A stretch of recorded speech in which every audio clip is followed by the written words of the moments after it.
Shalom peuple de Dieu, bonjour dans nos demeures respectives. La grâce de Dieu a été encore manifeste dans nos vies, dans nos activités durant la semaine. Et nous voici en ce dimanche 6 juin. Dieu nous réveille encore par sa grâce, par sa bonté. Raison pour laquelle nous sommes tous dans la joie de venir élever Dieu dans ces cultes. Que la paix de Dieu soit dans nos demeures respectives. Bienvenue encore dans ces cultes en ligne de l'église francophone de Pékin en ce dimanche 6 juin où nous sommes. Nous commençons déjà notre culte. Disposons nos cœurs, ouvrons-nous à adorer Dieu, à lui rendre un culte agréable. Seigneur, nous te recommandons ces cultes. Sois le maître de tout, sois au centre de tout, Seigneur. Que tout le nom disparaisse, que seul ton nom prenne la place du maître. Que seul ton nom prenne la place qui te revient, la place qui t'est due. Règne en maître dans nos demeures respectives, où que ton peuple se trouve. Tout celui qui est en train de te suivre en ces instants, laisse que son culte te soit agréable. Que tout nom disparaisse, que toi seul tu prennes la place du maître. Alors que la chorale nous conduit dans ces moments, soyons disposés. Accordons-nous tous en esprit, comme un seul homme, et rendons à Dieu un culte agréable. Alléluia. Levé, cœur ouvert, grand comme le ciel. Nous t'élevons plus haut, nous t'élevons plus haut. Me lever, cœur ouvert, comme nous prions. Seigneur, nous t'élevons. Me lever, cœur ouvert, grand comme le ciel. Nous t'élevons plus haut, nous t'élevons plus haut. Me lever, cœur ouvert, comme nous prions. Seigneur, nous t'élevons ensemble. Me lever, cœur ouvert, grand comme le ciel. Nous t'élevons plus haut, nous t'élevons plus haut. Me lever, cœur ouvert, quand nous chantons. Jésus, nous t'élevons. Seigneur, nous t'élevons. Me lever, cœur ouvert, grand comme le ciel. Nous t'élevons plus haut, nous t'élevons plus haut, nous t'élevons plus haut. Me lever, cœur ouvert, quand nous prions. Seigneur, nous t'élevons plus. Seigneur, nous t'élevons. Que tous les autres noms disparaissent. Que tous les autres noms disparaissent. Jusqu'à ce qu'il n'y ait que toi. Que tous les autres noms disparaissent. Jésus prend ta place. Jésus prend ta place. Que tous les autres noms. Que tous les autres noms disparaissent. Les autres noms disparaissent. Que tous les autres noms disparaissent. Jusqu'à ce qu'il n'y ait que toi. Que tous les autres noms disparaissent. Jésus prend ta place. Jésus prend ta place. Jésus prend ta place. Que tous les autres noms disparaissent. Que tous les autres noms disparaissent. Que tous les autres noms disparaissent. Que tous les autres noms disparaissent. Jusqu'à ce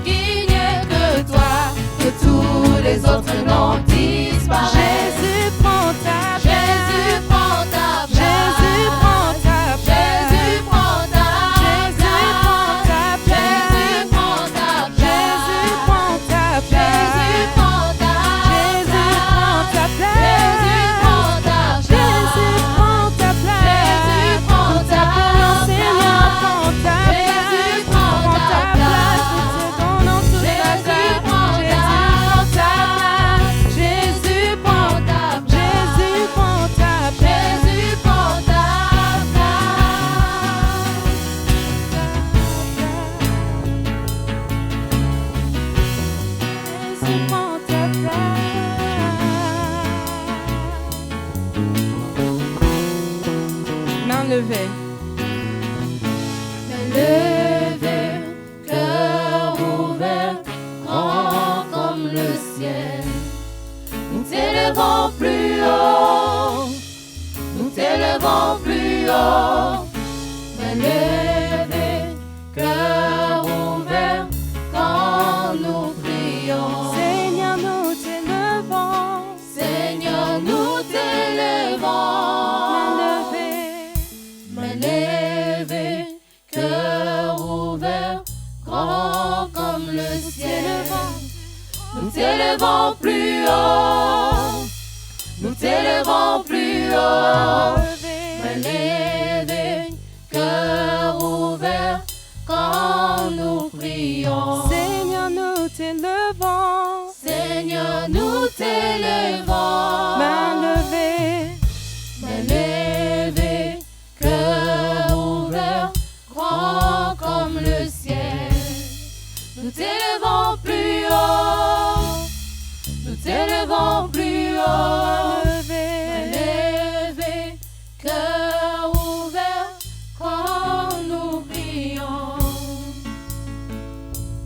Seigneur, nous t'élevons. Seigneur, nous t'élevons encore en ces instants. Nous t'élevons encore dans nos vies, dans nos familles. Nous t'élevons, Seigneur, alors que nous sommes disposés encore en ce matin, Saint-Esprit. Saint-Esprit.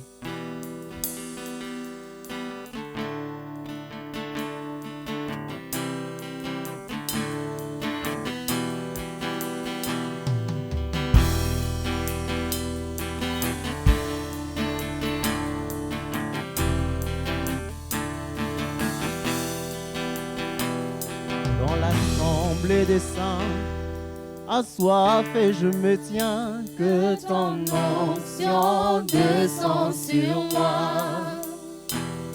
Conscient que mon destin est dans le creux de ta main, Que ton onction descend sur moi. Dans l'assemblée des saints, assoiffé je me tiens, Que ton onction descend sur moi. Oui, conscient que mon destin est dans le creux de ta main, Que ton onction descend sur oui, moi. sur moi. Je suis disposé, assoiffé, que ton onction descend sur moi. Oui, sur moi. Je suis disposé, assoiffé, que ton onction descend sur moi. Oui, sur moi.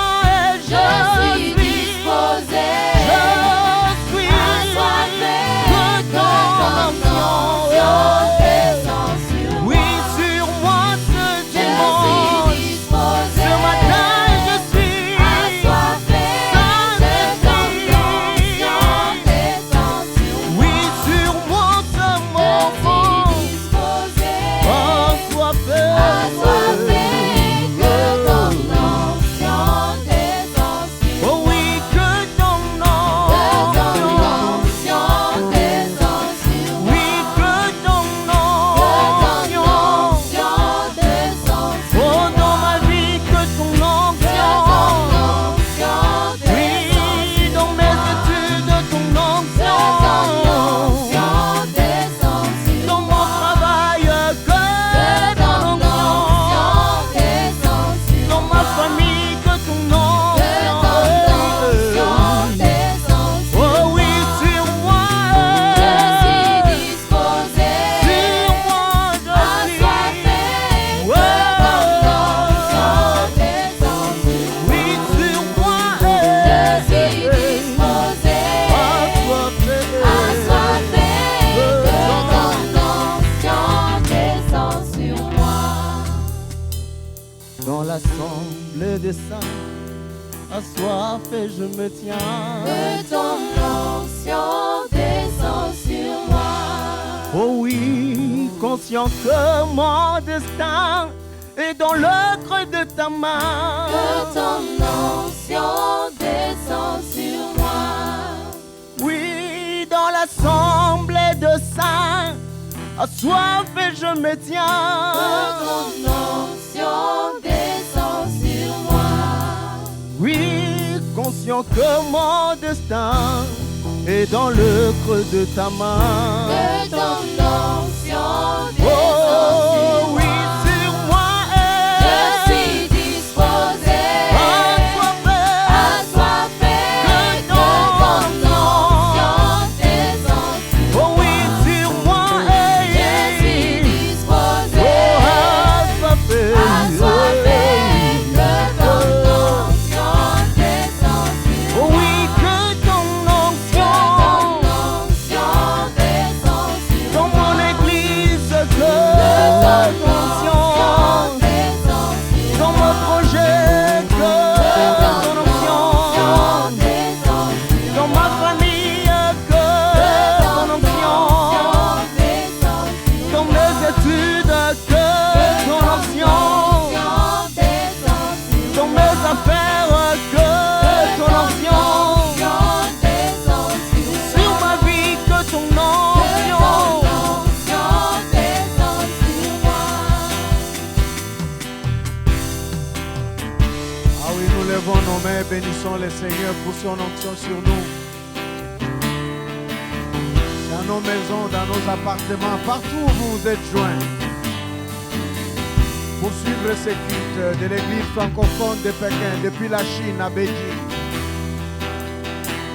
Alors vous pouvez lever vos mains, vous pouvez vous lever et vous ouvrir au travail du Saint-Esprit, de l'onction de Dieu depuis le ciel, qui est déjà là en train d'agir pour abreuver votre cœur, pour abreuver votre âme, votre esprit, toute votre personne, tout votre être. Et de la confession du chant, je suis disposé. Que non seulement physiquement vous soyez disposé, psychologiquement, émotionnellement, mais aussi spirituellement. Que ton onction vienne, Seigneur. Que ton onction qui est là. Que ton onction, toi qui nous dévances en toutes choses.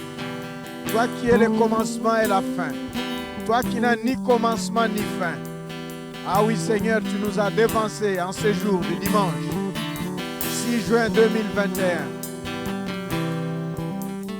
Tu nous accueilles à travers les chants qui t'a été offert, à travers les paroles qui sortent de nos cœurs, de nos lèvres, et les instruments et la musique, et toute cette technique, tout cet orchestre qui est mis en place pour que, Seigneur, ton peuple te célèbre et que du ciel tu fasses descendre ta grâce en onction abondante par le travail, la présence et le ministère du Saint-Esprit. Tu touches un cœur, tu consoles un cœur, tu libères un cœur, tu disposes une personne. Et tu nous parles. Et tu nous transformes et tu nous touches par ta présence qui fait du bien. Fais-nous du bien.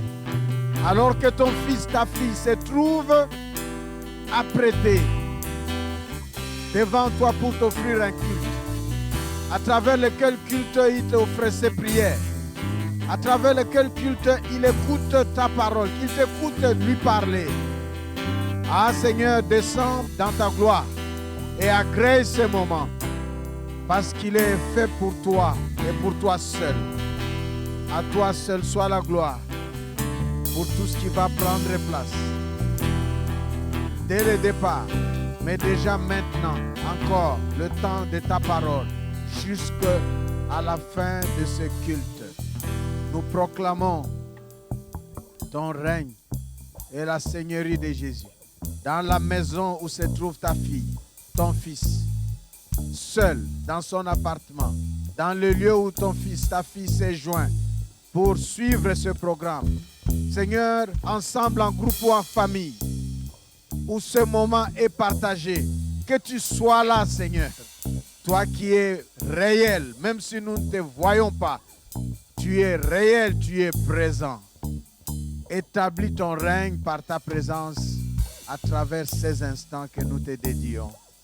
Au nom de Jésus-Christ de Nazareth. Et nous proclamons Amen avec des acclamations et des cris de joie au roi des rois, le Seigneur des seigneurs. Qu'il soit loué, soit béni. Merci notre Dieu, merci, merci, merci Seigneur.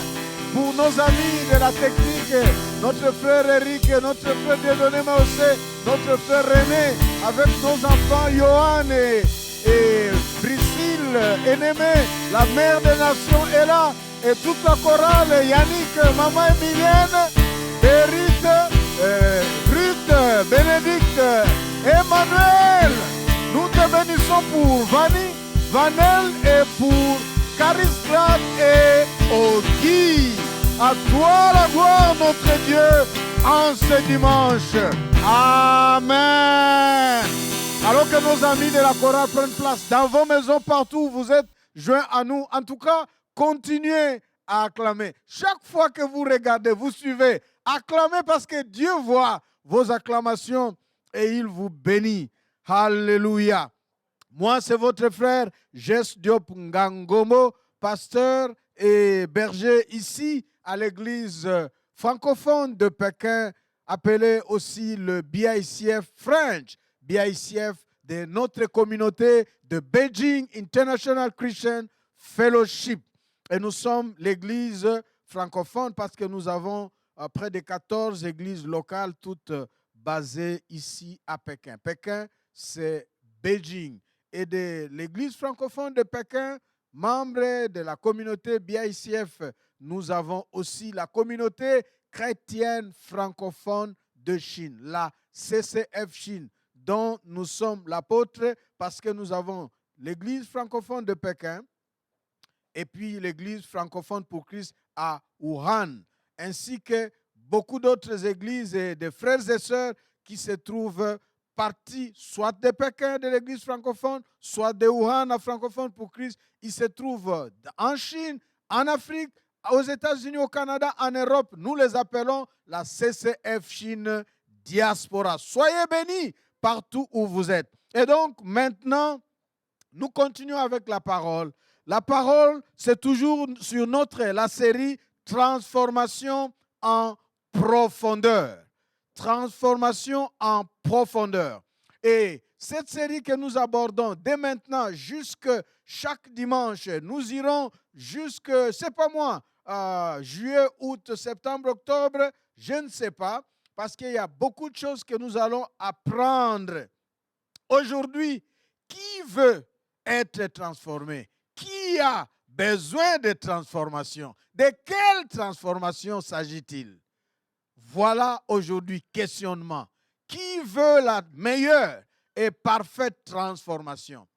Qui veut une transformation? De quelle transformation s'agit-il? En fait, il s'agit de la meilleure et parfaite transformation. Si nous disons meilleure et parfaite transformation, ça suppose qu'il existe d'autres transformations, plusieurs transformations. Mais nous vous proposons la meilleure recette, la recette de la meilleure et parfaite transformation. Et vous avez besoin franchement de vous engager à suivre cette série parce que vous ne pouvez pas tout saisir au départ. Nous allons progressivement. Le dimanche dernier, nous avons parlé du rapport qu'il y a entre transformation et le salut.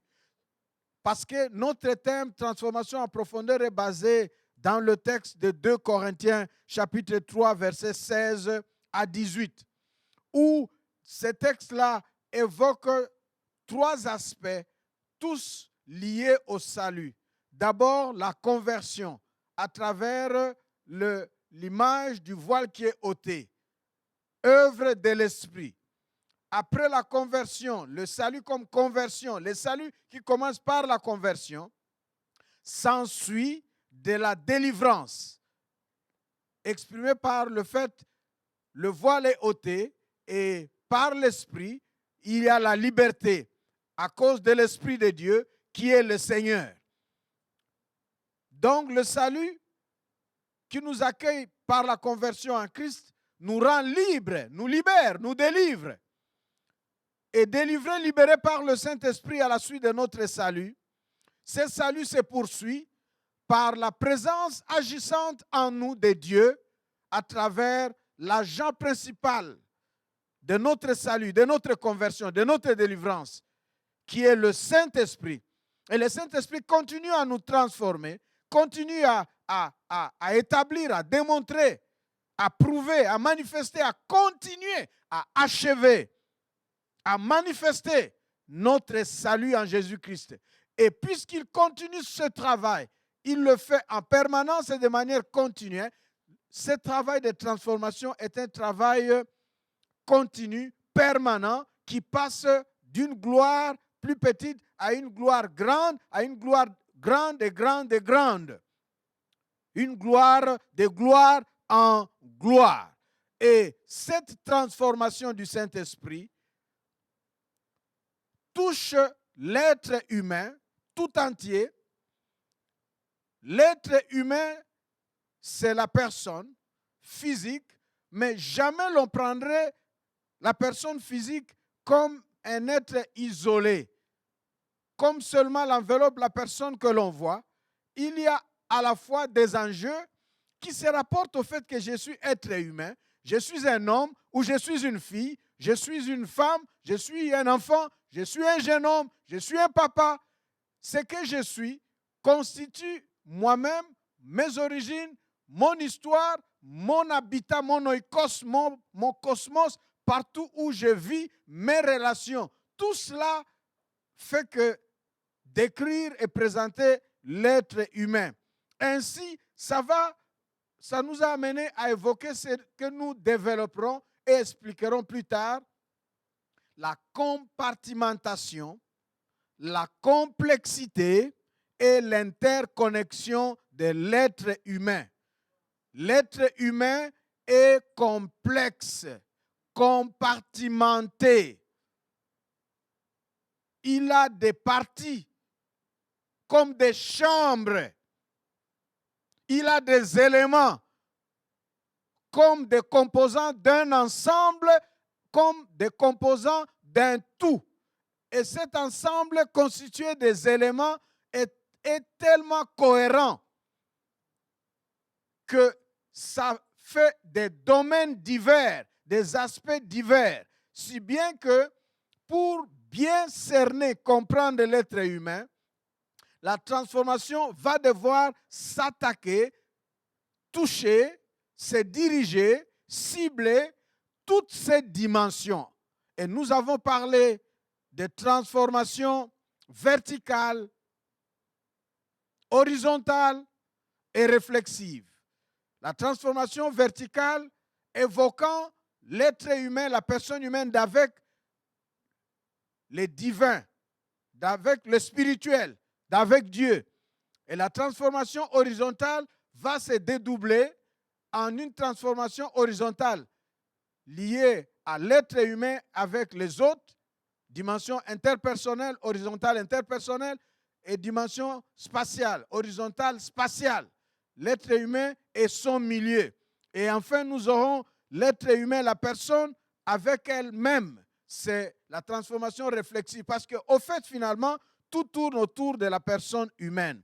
Et donc ici, il y a tout un tas d'images. Si vous voulez comprendre la notion de complexité, de compartimentation et d'interconnexion, vous pouvez voir, par exemple, si on prend un pays, les pays, n'importe quel pays, votre pays, vous trouverez que votre pays a une carte, a des cartes qu'on appelle des cartes géographiques.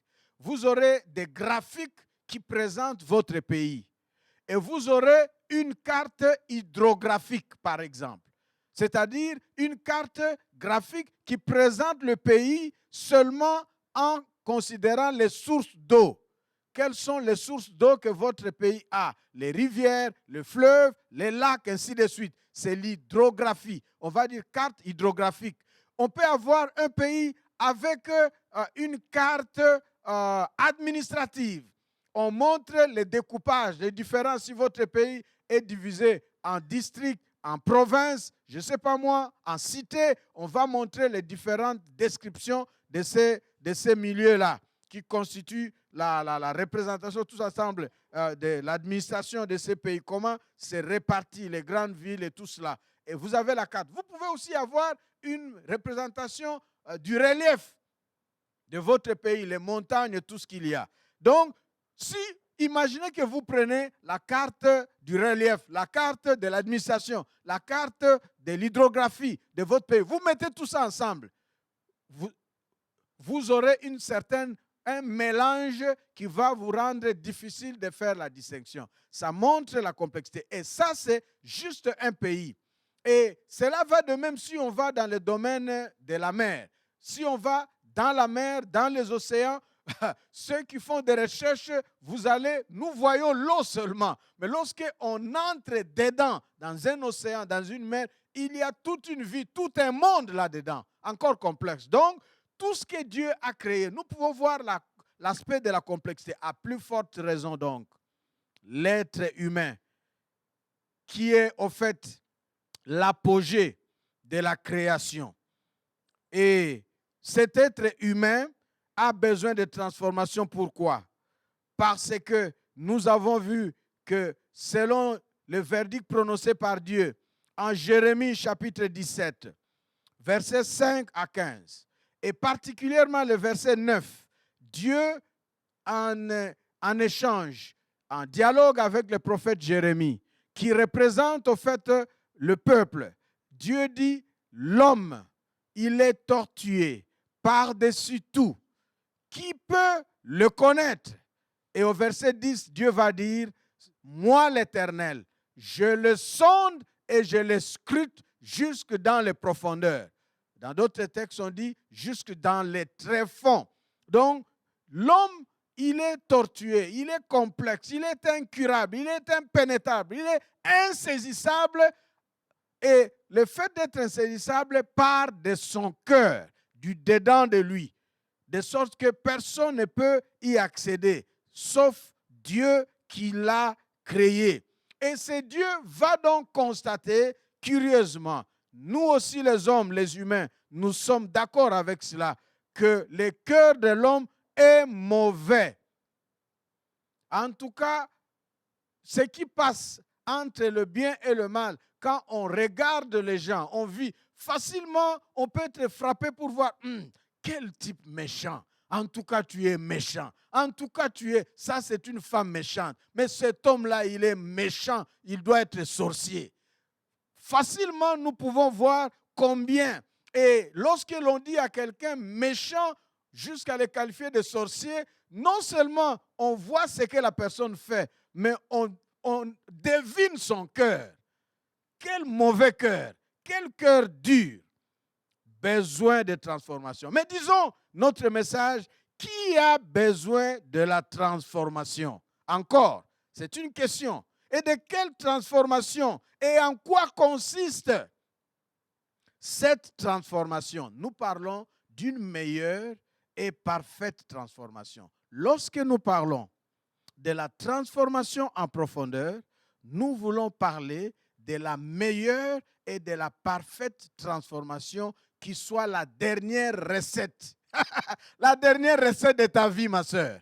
La dernière recette de ta vie, mon frère, toi qui m'écoutes, toi qui écoutes ce message-là.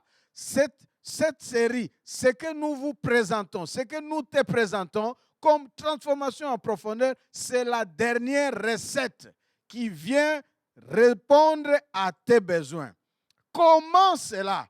Comment est-ce que parler de transformation en profondeur, dans la dimension verticale, dans la double dimension horizontale, dans la dimension réflexive, nous exploiterons chacune de ces dimensions-là. Comment est-ce que c'est la meilleure et la parfaite transformation? D'abord, je vais ici vous donner quelques idées.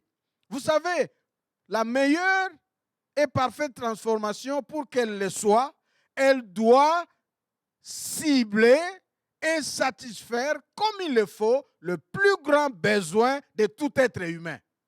Voilà. Pour que quelque chose soit parfait, pour que quelque chose soit meilleur, qualifié de meilleur, parfait par rapport à autre, il y a une comparaison. Donc, il faut que ça cible et que ça satisfasse le plus grand besoin de tout être humain. Tout être humain ici signifie de toute personne, de n'importe quelle race, de n'importe quelle génération, dans toutes les générations. Ah oui, de n'importe quel rang social, quel statut, quelle couleur de la peau, de quelle origine. Donc, de génération en génération. Il ne faut pas que ça soit quelque chose. Si je vois par exemple dans le monde de la musique, il y a, même dans la musique chrétienne ou dans la musique profane, il y a des chants, des morceaux et des danses dans le monde international, comme par exemple en Afrique, en particulier dans mon pays, la République démocratique du Congo, il y a des chants qui ont fait du boom. Et on va faire ce qu'on appelle hit parade et le chant sera qualifié le premier. Et aujourd'hui, avec tout ce qu'il y a, réseaux sociaux et toutes sortes de stratégies, un chant ou une star va être qualifié, plébiscité comme meilleur. Pourquoi? À cause, comme on dit, des vues ou des nombres d'albums, des disques qui ont été publiés et de l'argent qui a été fait. Mais ce qui se passe, c'est quoi? C'est que c'est pour une période. Ça va être qualifié de meilleur au top numéro 1 parmi les 10 top pendant une période de 5 ans ou 10 ans. Et après, il y aura autre chose. Ah voilà, ça c'est meilleur pour une période, mais ce n'est pas parfait. Donc, nous parlons d'une transformation qui, en tout temps, dans toutes les générations, sur toute la surface de la terre, quel que soit l'âge, la génération, l'origine, la couleur de la peau, le rang social, le statut, cela satisfait les besoins le plus fondamental de l'être humain. Waouh! Une telle transformation, d'où viendra-t-elle? De quelle nature est-elle? Comment est-elle? Quel est alors le besoin le plus fondamental de tout être humain pour que cette transformation qui soit la meilleure et parfaite atteigne cela? Mais ici, nous, avant de pouvoir aller à cela, nous sommes en train de réfléchir ici. Nous pouvons voir déjà cet être humain pour comprendre ses besoins, l'échec flagrant et cuisant de la science. Par exemple, la science, la philosophie, au niveau des idéologies, au niveau des religions, au niveau même des initiatives humaines. Aujourd'hui, l'être humain se trouve dans une course pour chercher justement des réponses satisfaisantes à ces différents besoins.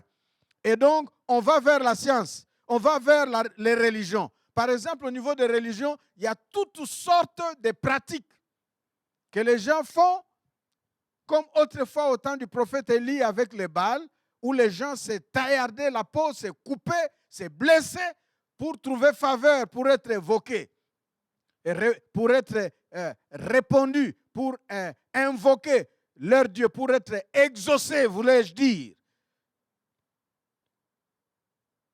Mais les spécialistes, les philosophes, les hommes de science, les anthropologues sont d'accord pour dire que dans tout être humain, il y a une réalité qu'on appelle la réalité du vide. Le vide en tout être humain. Ça, c'est philosophique et c'est démontré. Tout être humain a une sorte de vide. C'est-à-dire, c'est comme s'il aspire à une perfection, à une félicité, quel que soit tout ce qu'il peut avoir. Vous allez voir quelqu'un qui a tout autour de lui, l'argent et tout.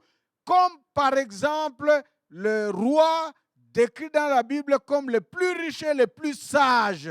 Est-ce que dans vos maisons, quand vous écoutez, est-ce que vous avez déjà entendu parler de la Bible, la parole de Dieu?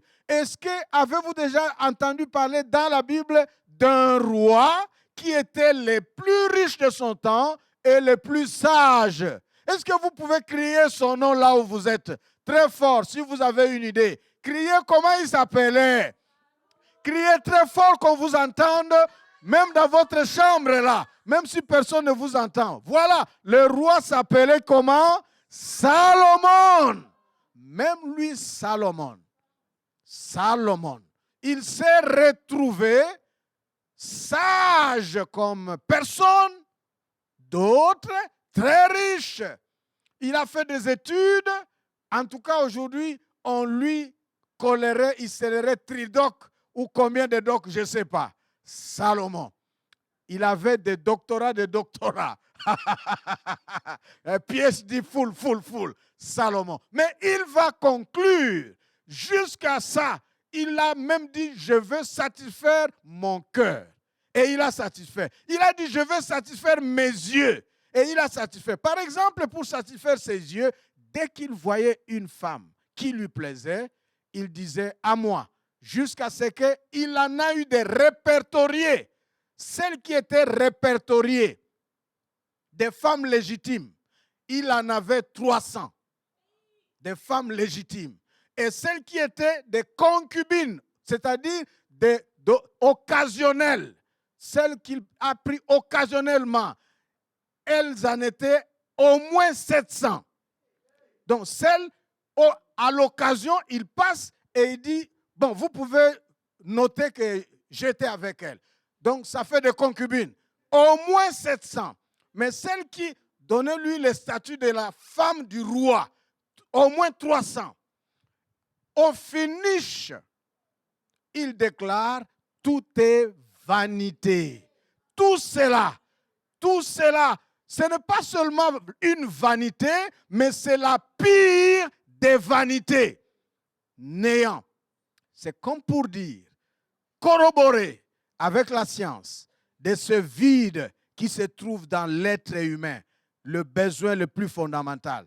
Et d'autres philosophes vont déclarer en regardant l'homme, ils disent, waouh, franchement, l'homme, il est né bon. Autrement dit, il est créé bon. Mais quand il vient dans ce monde-là, il trouve les autres hommes qu'on appelle la société, il vit avec, il devient mauvais. L'homme est né bon, mais c'est la société qui les corrompt, qui les rend mauvais. Alors, tout cela montre les limites de toutes les initiatives humaines. Aujourd'hui, la science est très développée. Ce qui manque à la science, on cherche à créer un homme. Parce que maintenant, là, on est en train de tout fabriquer.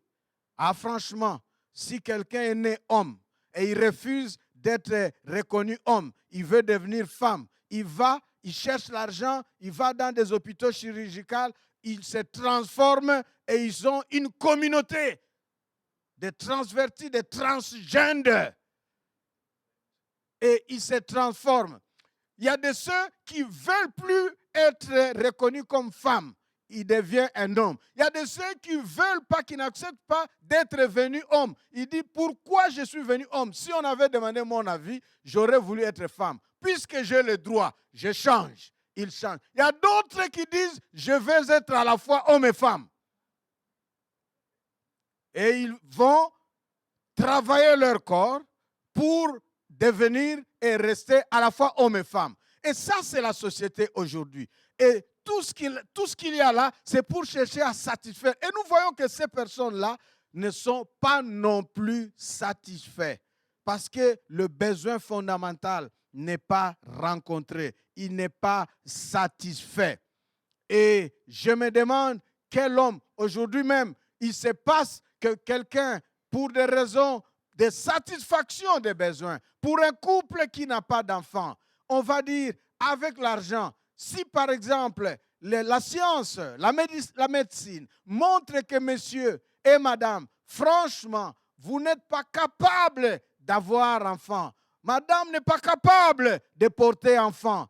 Ah, on peut, ou bien madame peut porter, ou bien, je ne sais pas moi, mais en tout cas, de manière naturelle, ce n'est pas possible. Nous avons des possibilités. Aujourd'hui, il y a des familles qui... Ah, je ris parce qu'en parlant ici, j'ai pensé à ce que mon épouse m'a raconté d'une histoire vraie qui s'est passée dans un pays. En fait, aujourd'hui, il y a des familles, toujours ma femme, il y a des familles, elle a rencontré une des filles qui était ici étudiante, et puis après quelques temps, elle l'a rencontrée avec l'enfant.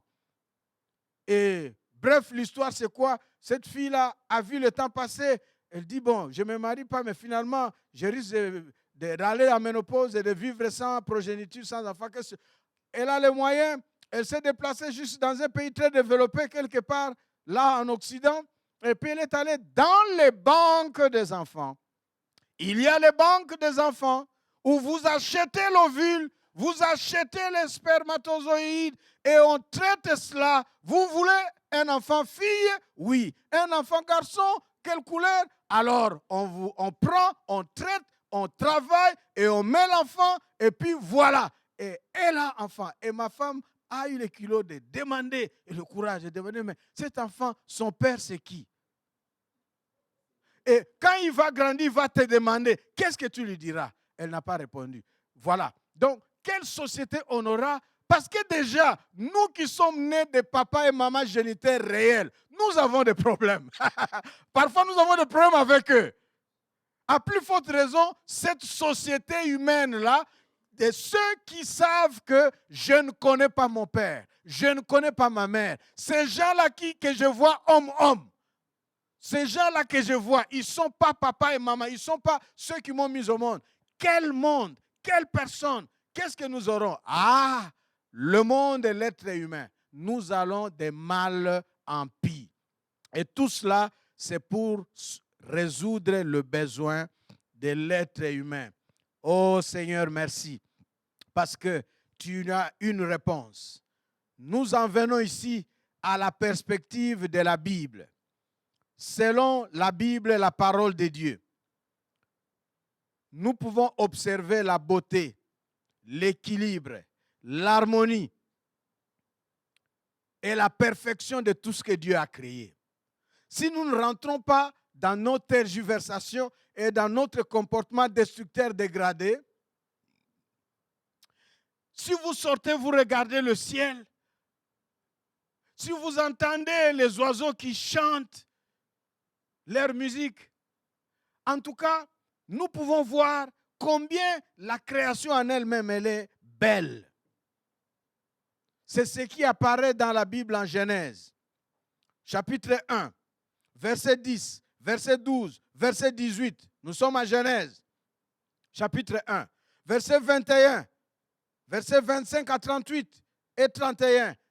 Au début à la création, il y a un refrain qui vient.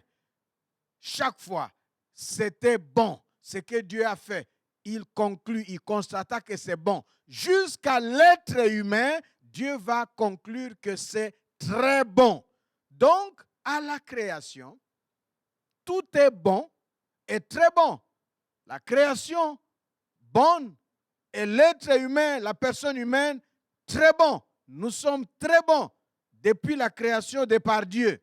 C'est ce que nous voyons. Très bon, jusque même dans la nudité, avant le péché, lorsque Adam et Ève, dans Genèse chapitre 2, verset 35, on va dire l'homme et la femme, Adam et Ève, après la création, il a fait un poème. Et ils étaient là, la Bible dit, ils étaient tous deux nus et ils n'en avaient pas honte.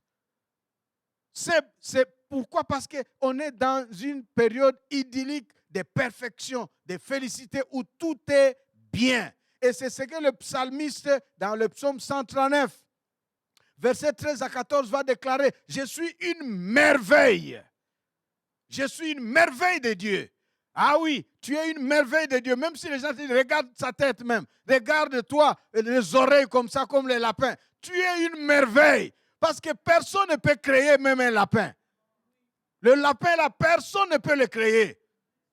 Ah voilà, tu es une merveille. Donc chacun de nous est original. Lorsque quelqu'un il prend un point de toi pour t'attaquer, c'est un point d'adoration. Ça fait ta spécificité. Ça fait ton individualité. Personne d'autre au monde n'est comme toi. Alléluia. Au lieu d'en souffrir et d'aller pleurer, comme si on t'a dénaturé, déshumanisé, tu dis, oh Seigneur, merci.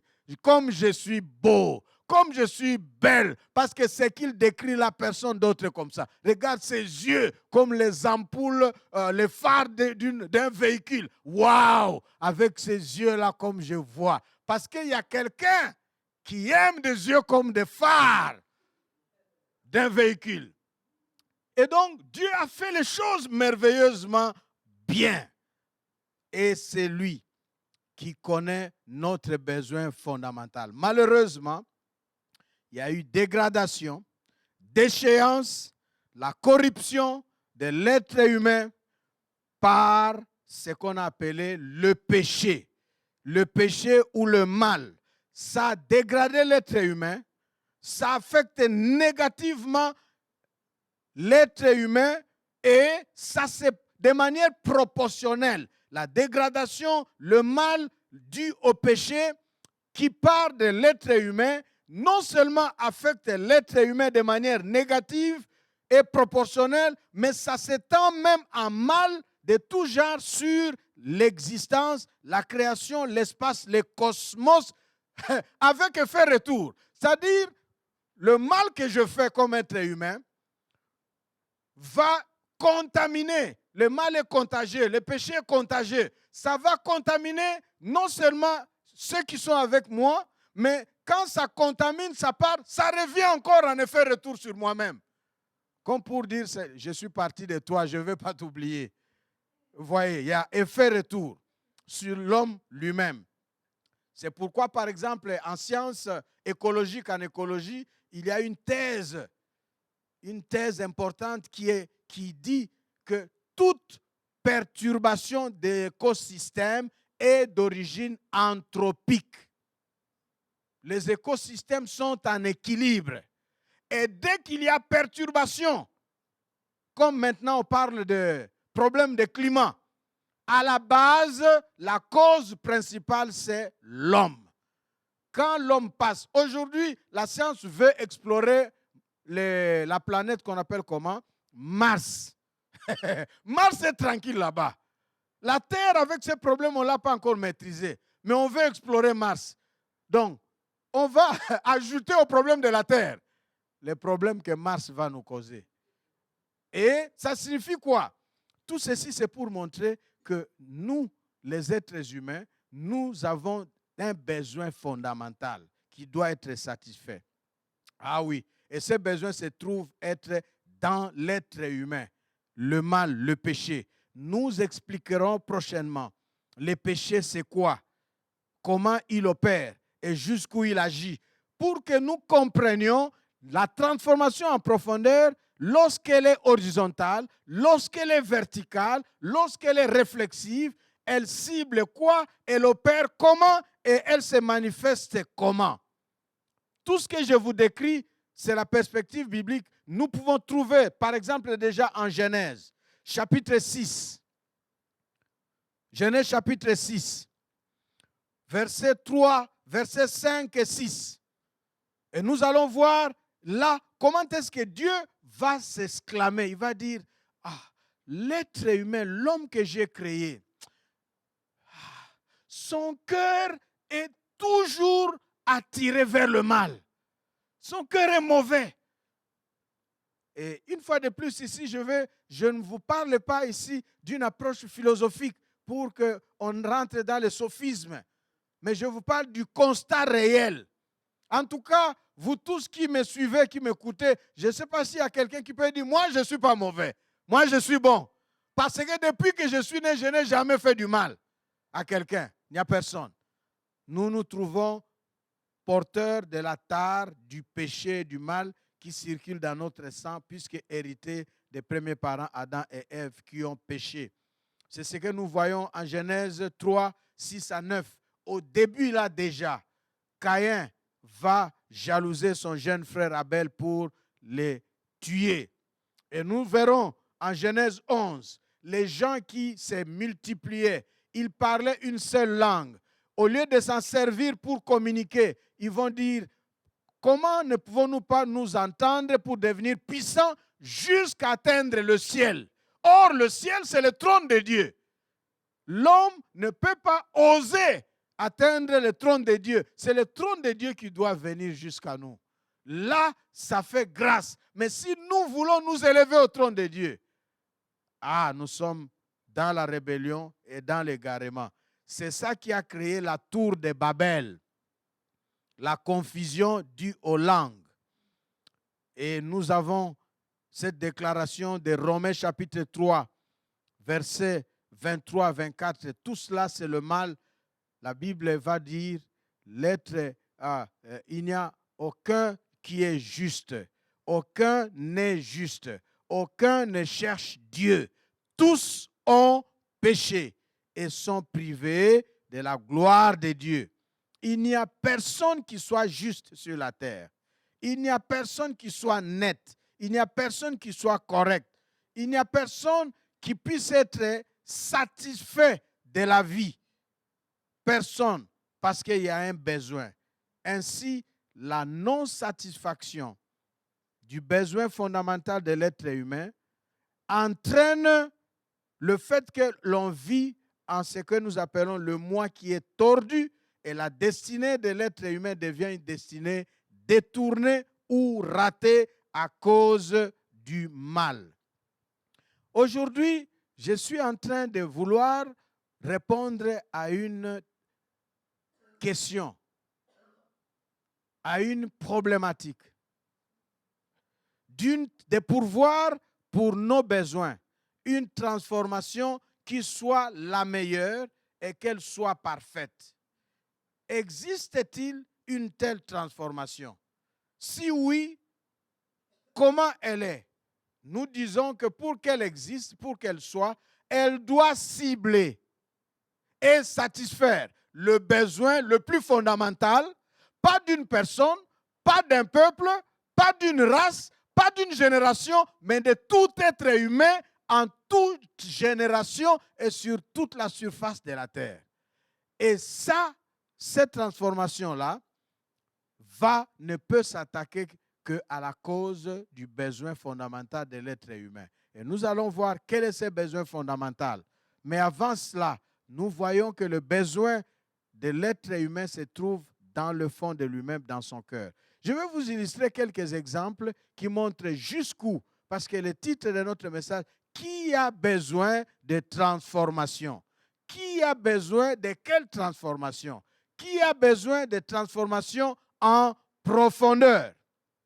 Et nous sommes en train d'aller autour de Dieu. Mais avant de venir à Dieu, je voudrais vous montrer pourquoi Dieu est la seule source de transformation en profondeur. Transformation meilleure et transformation parfaite. Le dimanche dernier, j'ai dit que si quelqu'un a un appareil téléphonique de marque Apple qui a un problème, il ne va pas aller dans une maison Android pour réparer cela. Il ira à Apple. Et donc, vous et moi, êtres humains, notre besoin fondamental ne peut trouver de solution qu'en Dieu. Parce que d'autres ont commis les erreurs, comme nous avons cité Salomon. Le plaisir, le vin, l'argent, le sexe, les femmes. Tout cela l'a amené à la conclusion de tout est néant. Donc, c'est en Dieu seul que tu seras satisfait. Satisfait de quoi? Du cœur mauvais. Satisfait du péché qui est comme une gangrène.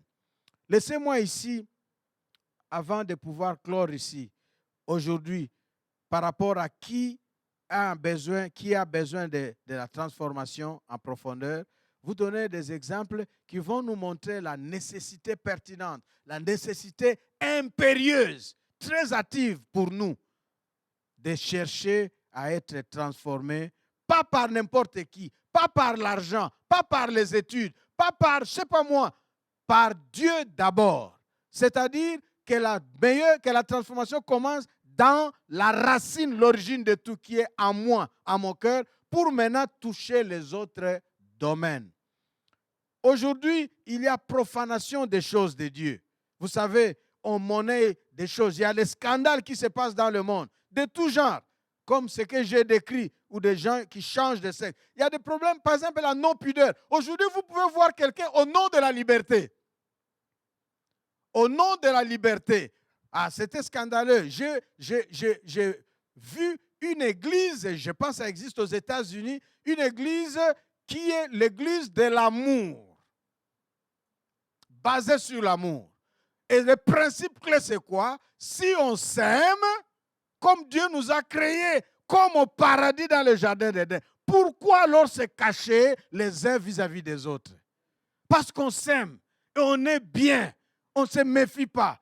Conséquence, on reste nu.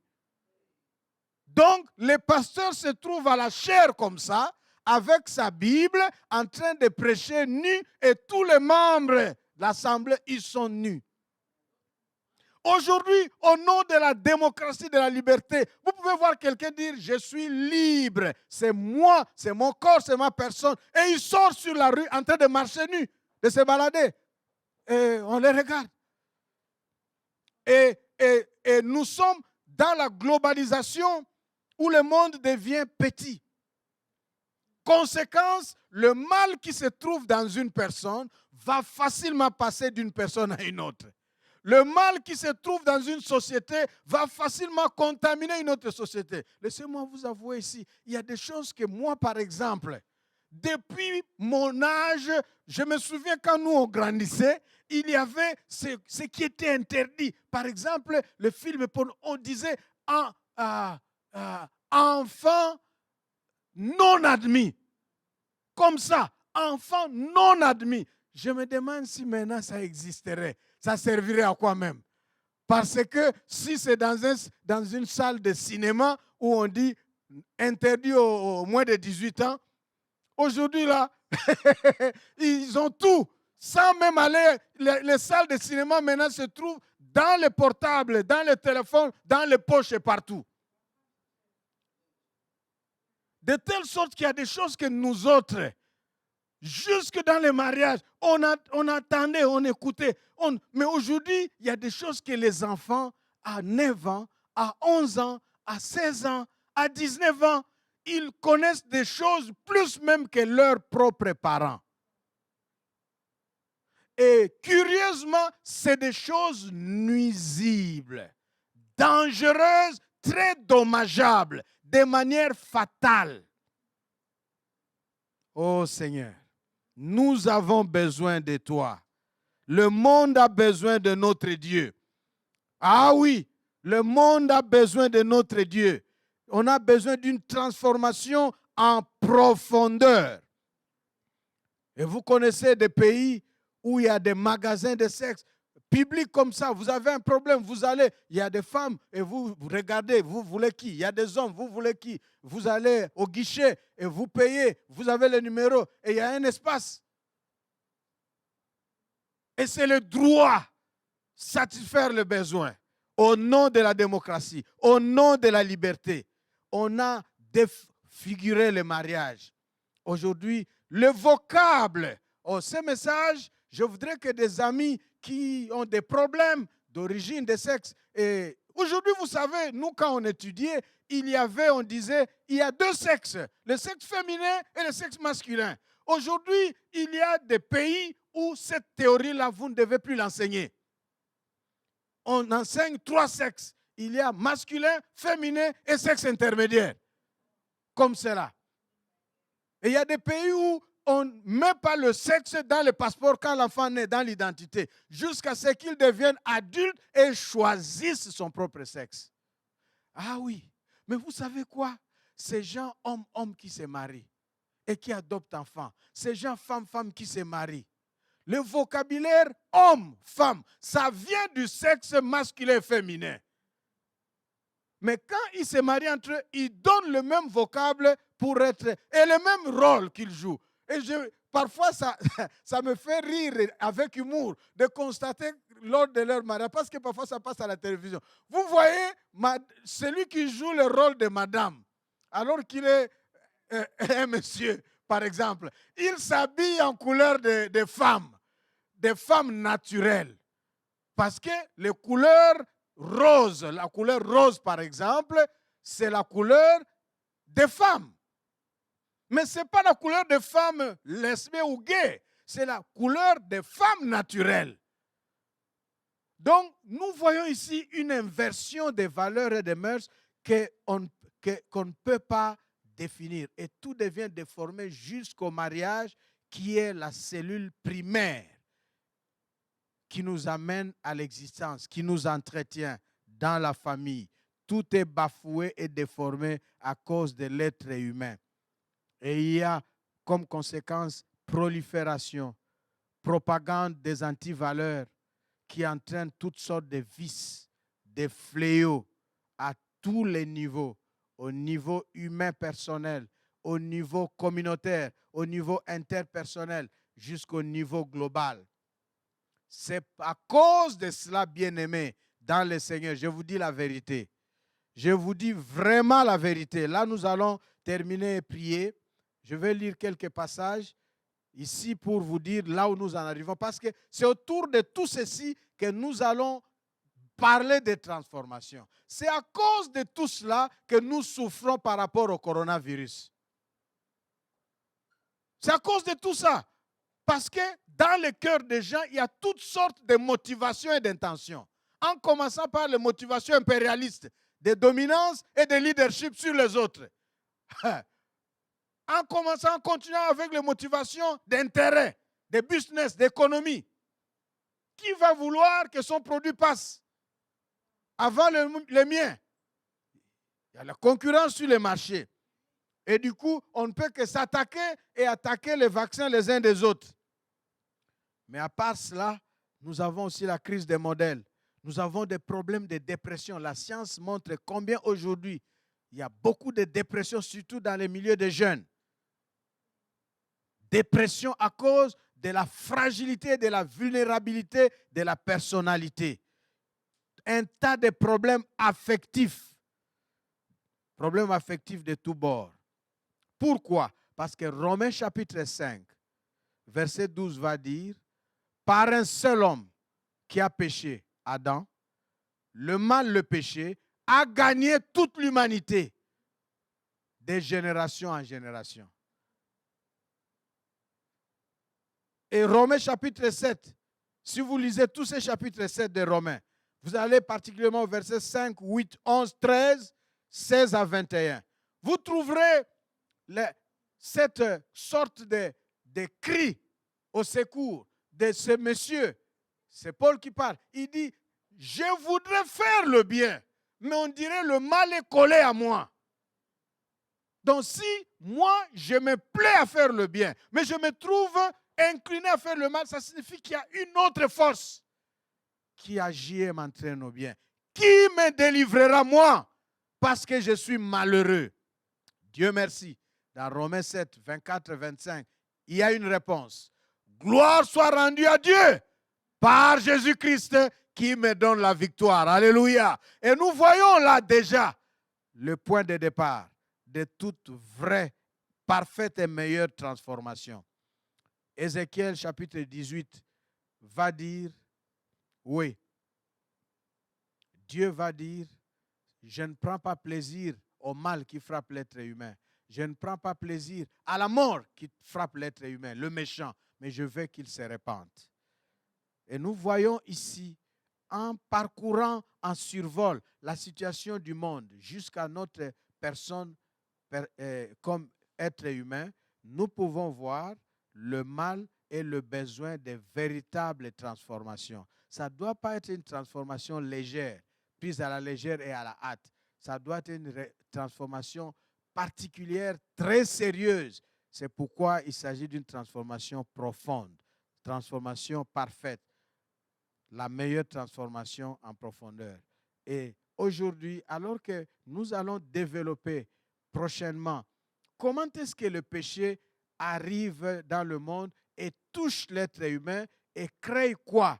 Et comment nous pouvons être transformés vis-à-vis du monde corrompu par notre corruption et dégradation, et comment est-ce que nous pouvons être transformés vis-à-vis du péché et du mal comme corollaire.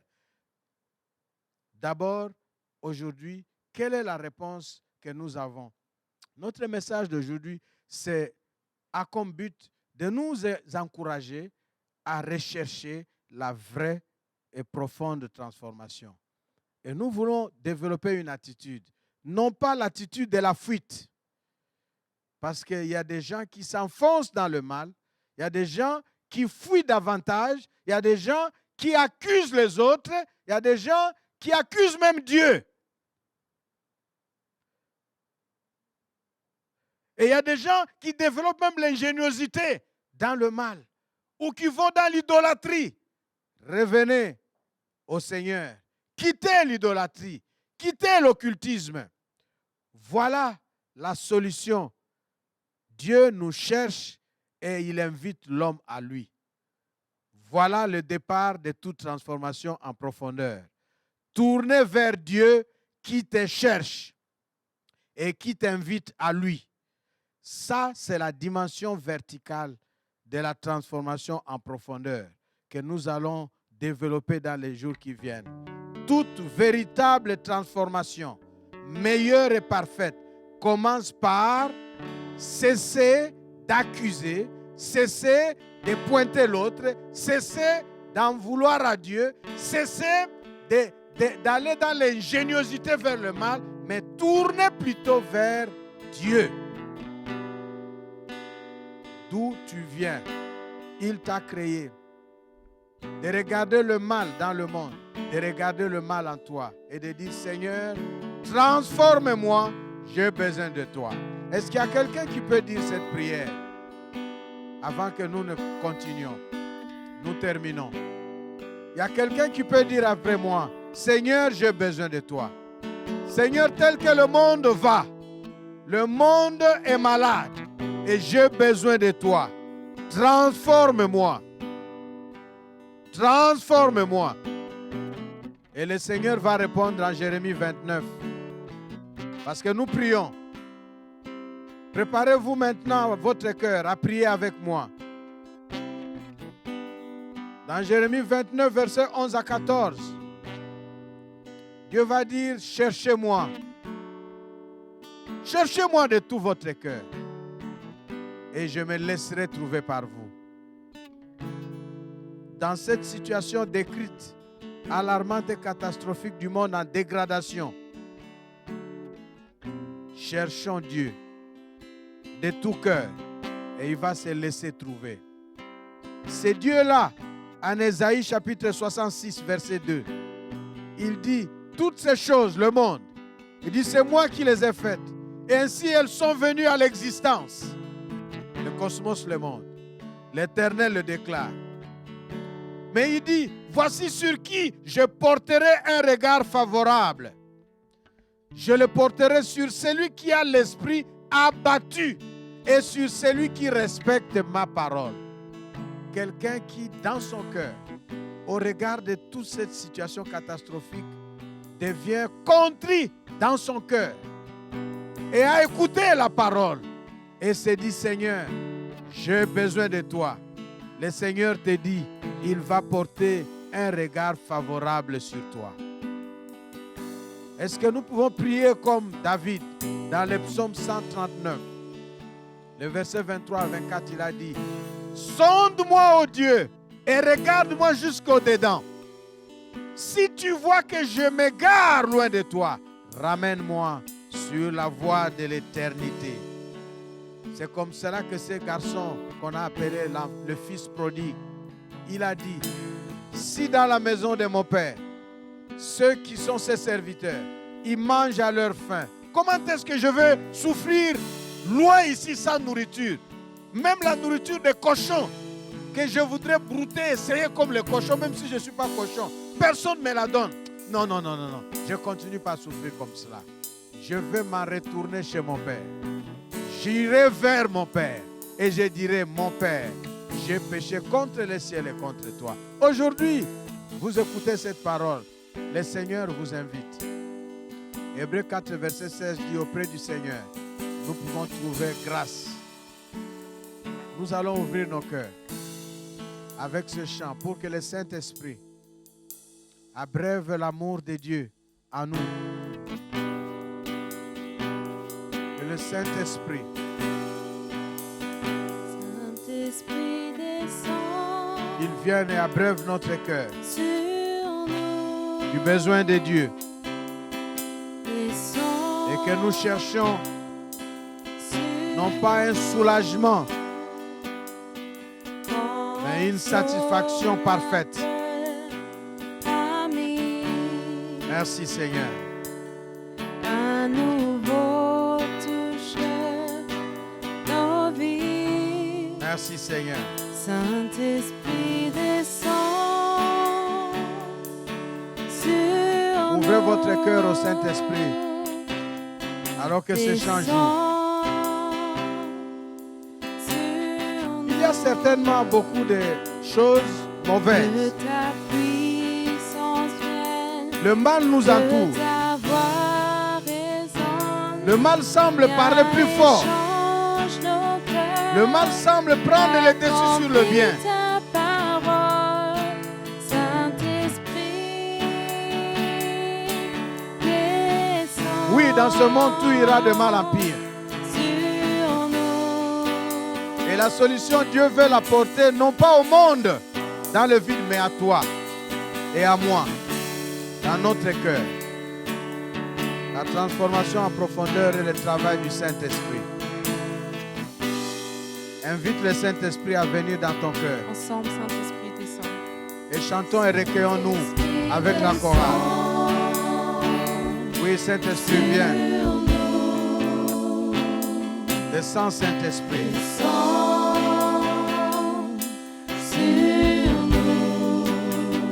Merci, Esprit de Dieu. Consolateur, ami,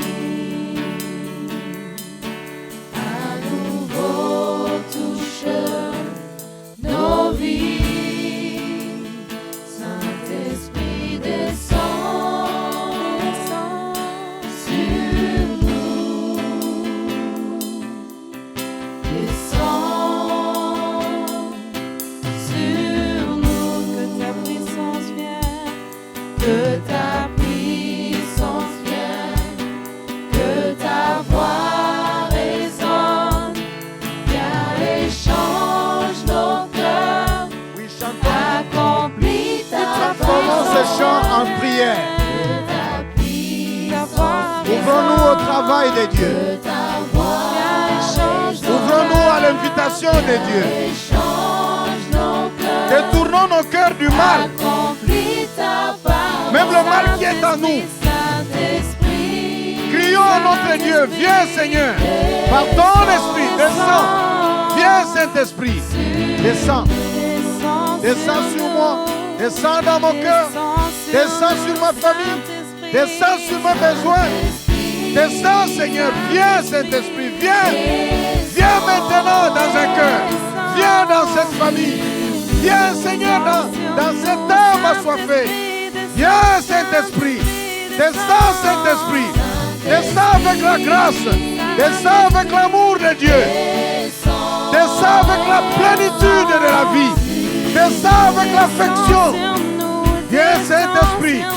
Descends jusque dans le cœur de ce frère, de cette soeur, de cet enfant, de ce papa, de cette maman, de ce jeune homme, de cette jeune fille. Viens, Saint-Esprit. Viens, Saint-Esprit. Et approuve la présence de Dieu. Apporte la grâce de Dieu. Chante ce chant. Vous pouvez vous lever dans vos maisons. Levez-vous alors que vous participez, vous avez suivi ce message. Et joignez-vous. Transformez en prière ce chant.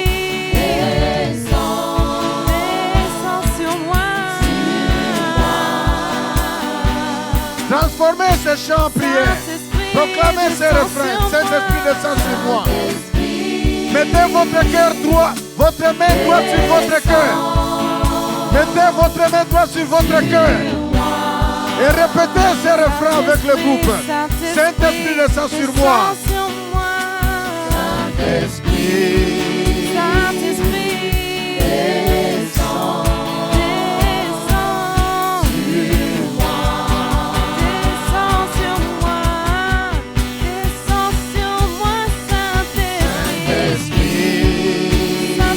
De tout ton cœur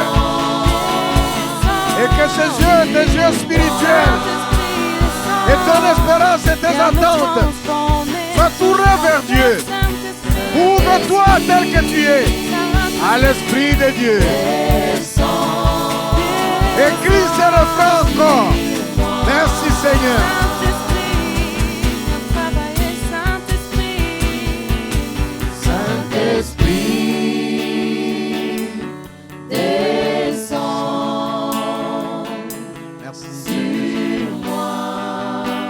Saint-Esprit, descends dans cette vie. Descends sur chacune des âmes. Descends et viens avec le ciel. Descends et viens avec la présence de Dieu. Descends et établis et apporte l'amour et la faveur de Dieu. Descends et du ciel où tu descends, tu abreuves de la grâce divine les cœurs en besoin. Ah, une vie en recherche de satisfaction. Une vie qui soupire derrière le mal comme gangrène qui ravage le monde, la société. Une famille en détresse. Une personne sans espérance. Ô Seigneur, Saint-Esprit, merci d'établir que notre vrai besoin se trouve satisfait dans la relation avec toi. Aussi, nous nous ouvrons à la suite de cette parole pour chercher le Dieu, celui qui nous a créés, afin de nous ouvrir à lui, tel que nous sommes, tel que je suis, tel que mon frère est, tel que ma soeur est, pour invoquer et nous ouvrir à toi, Saint-Esprit, agent principal de transformation. Que tu commences en Jésus-Christ dès maintenant cette transformation la meilleure, cette transformation parfaite. Désormais, nous te prions au nom de Jésus-Christ. Que tu bénisses chaque personne qui a écouté ta parole et que tu stimules et pousses et attires à la recherche de toi, Dieu, de tout cœur. Que le Seigneur vous fasse du bien et qu'il vous bénisse et qu'il vous donne l'assurance que c'est en lui seul que tous vos besoins peuvent être satisfaits. En commençant par le besoin le plus profond. Et notre grand besoin et notre prière, c'est d'être vraiment en permanence et de manière continuelle transformés par Dieu, le Saint-Esprit. Et que la présence de notre Dieu, par sa parole et le Saint-Esprit qui agit, commence déjà la transformation en profondeur en chacun de nous, dans chacune de nous, tel que nous avons été en sa présence. Et que le Seigneur bénisse votre maison et qu'il bénisse ce dimanche. Au nom de Jésus-Christ, nous prions. Amen. Gloire au Seigneur. Nous acclamons le roi des rois. Que le Seigneur vous bénisse. Un très bon dimanche chez vous. Alléluia. Acclamons le roi des rois. Acclamons le roi des rois. Amen. Maintenant, nous voulons offrir à Dieu nos offrandes. Nous voulons offrir à Dieu pendant ces instants ce que nous avons apprêté pour lui durant toute la semaine. Nous allons prier pour les offrandes et puis la chorale va nous conduire dans un moment de célébration alors que nous serons en train d'offrir à Dieu. Seigneur, merci pour ce culte, merci pour ta parole que tu nous as donnée. Seigneur, reçois encore ces offrandes que nous t'apportons, Seigneur, qui est le fruit de la considération que nous avons pour toi. Tu as dit, venez dans ma maison avec vos dîmes et vos offrandes. Vous verrez si je n'ouvrirai pas pour vous les écluses de cieux. Nous venons dans ta maison, nous venons en ces instants avec nos offrandes t'honorer, avec nos dîmes. Agrée les offrandes de ton peuple, que cela soit pour ta gloire. Nous avons ici prié au nom puissant de Jésus-Christ. Amen. Amen. La chorale va nous conduire pendant ces instants.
ton trône et la terre est ton marchepied.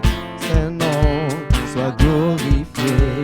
Le ciel est ton trône et la terre est ton marchepied. Que ton Saint-Nom soit glorifié. Le ciel est ton trône et la terre est ton marchepied. Que ton Saint-Nom soit glorifié. Mon Dieu, mon roi, mon Dieu, mon roi, dans les lieux saints, que ton Saint-Nom soit glorifié. Mon Dieu, mon roi, mon Dieu, mon roi, dans les lieux saints, que ton Saint-Nom soit glorifié. Alléluia, alléluia, alléluia, alléluia, alléluia, alléluia, alléluia, alléluia, alléluia. Le ciel est ton trône et la terre est ton marchepied. Que ton Saint-Nom Sois glorifié. Le ciel est ton trône et la terre ton marchepied. Que ton Saint-Nom Ton Saint-Nom, soit glorifié. mon Dieu, mon roi, dans les lieux saints, que ton Saint-Nom soit glorifié. Mon Dieu, mon roi, dans les lieux saints, que ton Saint-Nom soit glorifié. Alléluia, alléluia, alléluia, alléluia, alléluia, alléluia, alléluia, alléluia. Mon Dieu, mon roi, dans les lieux saints, que ton Saint-Nom soit glorifié. Alléluia, alléluia, alléluia, alléluia, alléluia, alléluia, alléluia, alléluia, alléluia, alléluia. Acclamons pour le roi de rois. Bon dimanche dans nos maisons, bon début de semaine, que la grâce de Dieu nous accompagne. Alléluia.